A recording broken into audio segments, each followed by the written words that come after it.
Madame, Monsieur, il est 13 h à Cotonou et environ. Voici les titres de ce journal. La communauté chrétienne a célébré ce jeudi 13 mai la fête de l'Ascension, la montée du Christ au ciel.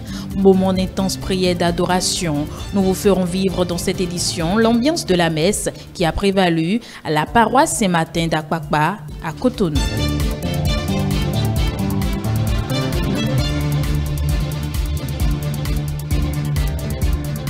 La communauté musulmane était également en fête ce jeudi. Elle a célébré le Ramadan après 30 jours de jeûne et d'intenses moments de prière. À Cotonou, tout comme dans plusieurs autres grandes villes du Bénin, ils sont des milliers de fidèles musulmans à prendre d'assaut les lieux de prière. Le constat de la rédaction est à suivre.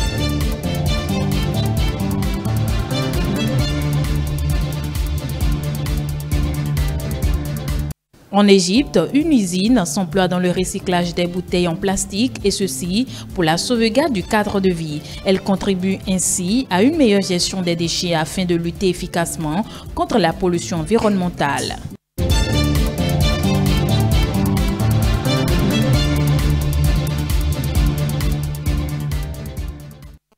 Voilà, nous démarrons ce journal par une brève information. Le chef de l'État, Patrice Talon, a effectué ce mercredi 12 mai 2021 une descente sur la plage entre l'aéroport et Adonkor-Joustan, la route des pêches, dans le cadre de l'opération de libération de la zone. Il a été sur les lieux pour discuter avec les riverains et leur a expliqué le bien fondé de l'opération. Le président Patrice Talon a indiqué aux membres du comité en charge de l'opération de libération de la plage la nécessité de préserver les investissements privés de la zone. Il a donc demandé que les maquis et restaurants ne soient pas détruits lors de l'opération de libération. La communauté chrétienne a célébré ce jeudi 13 mai 2021 la fête de l'Ascension. Moment de joie et d'adoration pour les fidèles. À cet effet, une équipe de notre rédaction est descendue sur la paroisse Saint-Martin d'Akpakpa pour vivre les temps forts de cette célébration. Nous faisons ici le point avec Céline Bovis, Sylvain Idoto.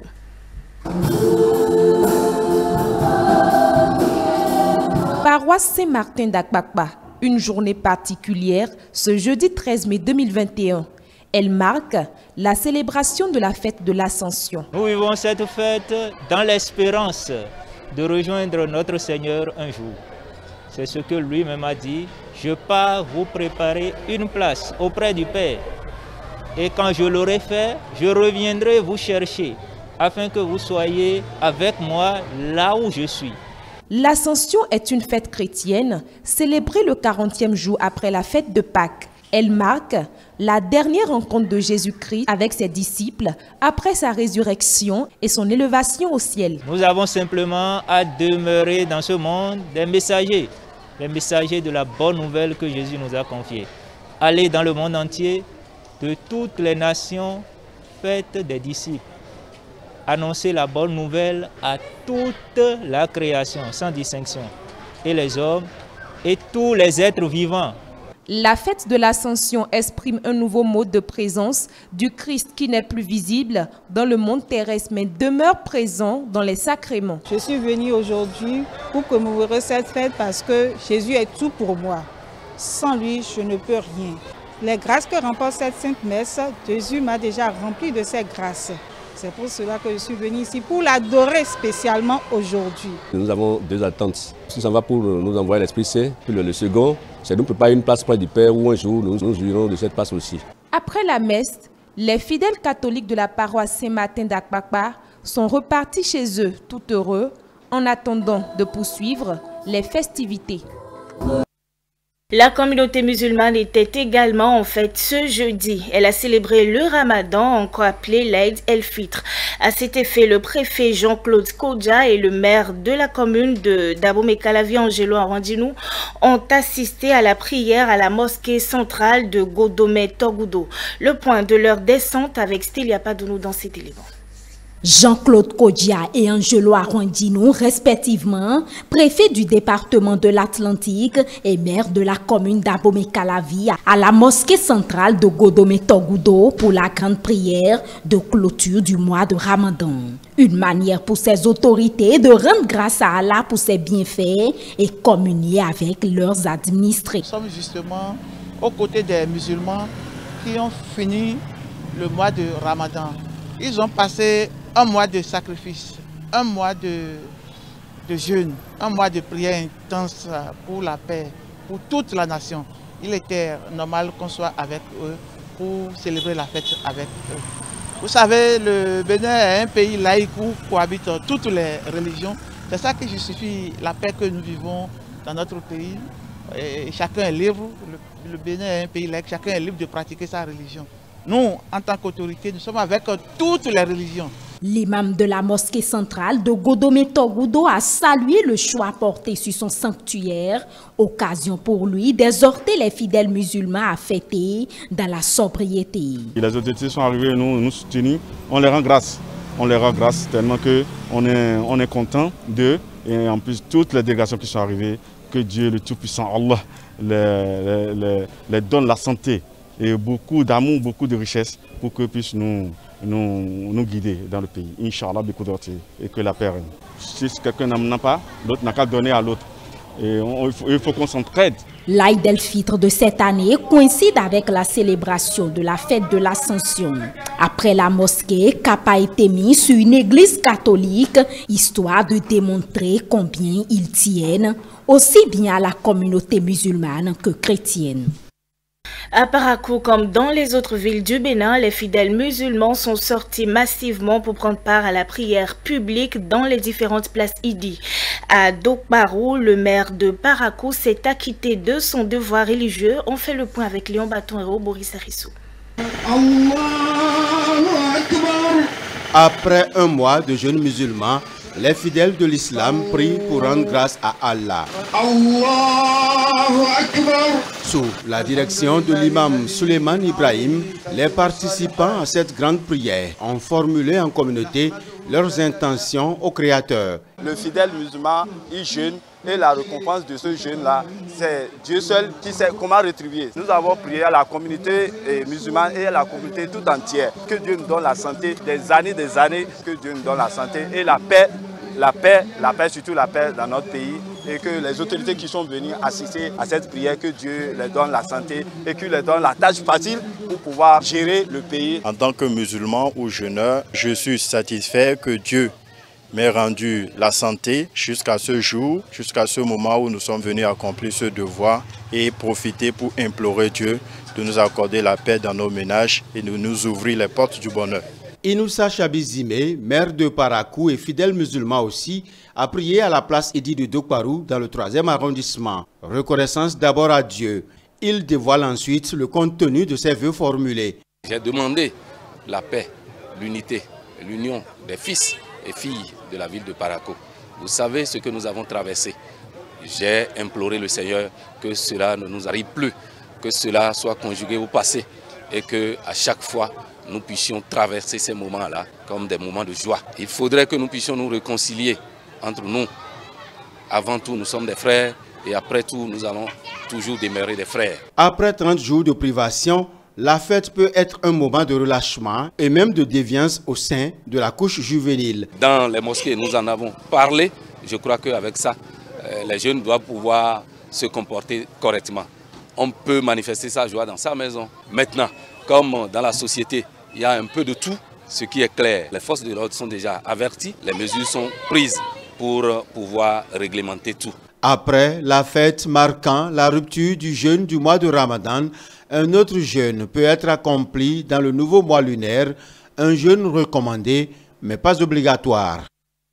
On reste dans le nord du pays. Après la grande prière des places Idi, les fidèles musulmans se sont retrouvés en famille et entre amis pour fêter.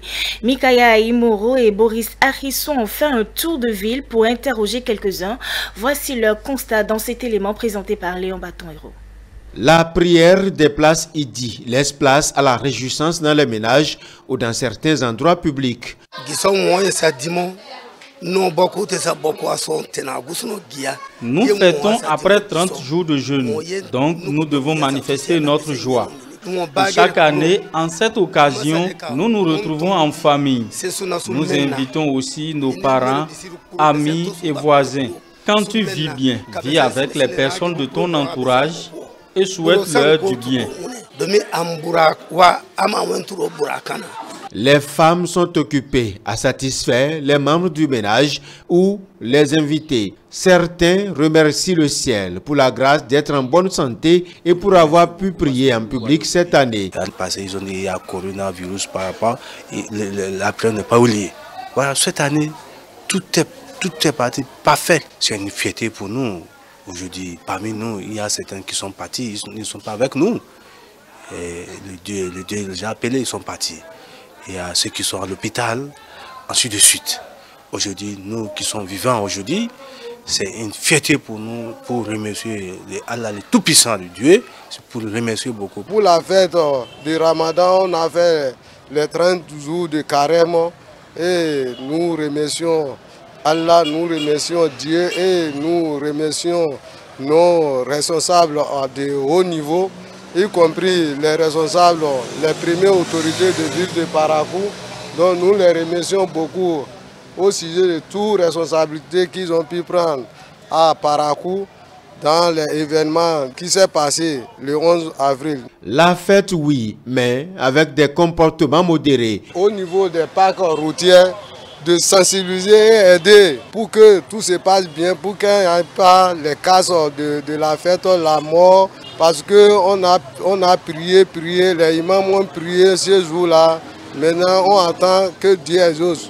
Mais pour que Dieu exauce nos prières, nous-mêmes, on va sortir pour aider la police républicaine de quartier en quartier et que la fête soit belle. Pour agrémenter la fête, les griots peuvent parfois s'inviter pour prononcer des louanges à l'endroit de certains dignitaires.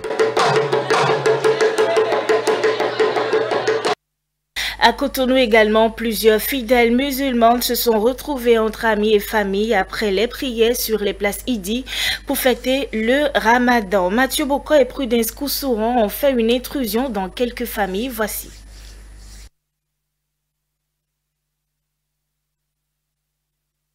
Nous avons quelques problèmes avec cet élément et sans transition, nous nous rendons directement au-delà de nos frontières et nous commençons la page inter avec l'Égypte.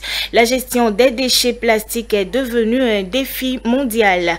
En Afrique, l'Égypte, le Nigeria et l'Afrique du Sud comptent parmi les principaux pollueurs. Comment une usine de recyclage de bouteilles en plastique contribue-t-elle à une meilleure gestion des déchets en Égypte? La réponse dans cet élément de nos confrères de la CCTV+. Créée en 2012, Barrick est devenue la plus grande entreprise de recyclage de déchets plastiques en Égypte. Elle recycle plus d'1,6 milliard de bouteilles par an, soit la taille des grandes pyramides. L'entreprise travaille avec des bouteilles faites de polyéthylène terephthalate ou PET. Lorsque nous choisissons le PET, nous choisissons le matériau le plus couramment utilisé et qui cause de graves problèmes dans le monde. Le PET peut durer de 400 et jusqu'à 800 ans, ce qui signifie que chacune des bouteilles fabriquées se trouve encore aujourd'hui sur la planète. Notre matériau est recyclé mécaniquement où nous transférons le PET des bouteilles vers un matériau qui peut être réutilisé pour l'industrie alimentaire de qualité. L'entreprise se concentre sur la fabrication de bouteilles en bouteilles, c'est-à-dire de fabriquer des bouteilles écologiques à partir de déchets de bouteilles en plastique. Ils produisent également des matériaux pour la fabrication de textiles et de vêtements. L'usine est la seule du Moyen-Orient et en Afrique du Nord à être certifiée par l'UE, la FDA et le Canada, ce qui lui permet d'exporter ses produits dans le monde entier. Les experts affirment que les marchés locaux et internationaux ont un fort potentiel de croissance. Il a été annoncé que l'UE avait besoin de plus d'1 million de tonnes par an, alors que l'offre n'est que de 400 000 tonnes.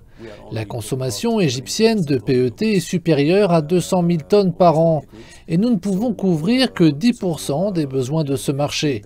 Il y a de la place pour plus de recycleurs, la demande est vraiment élevée.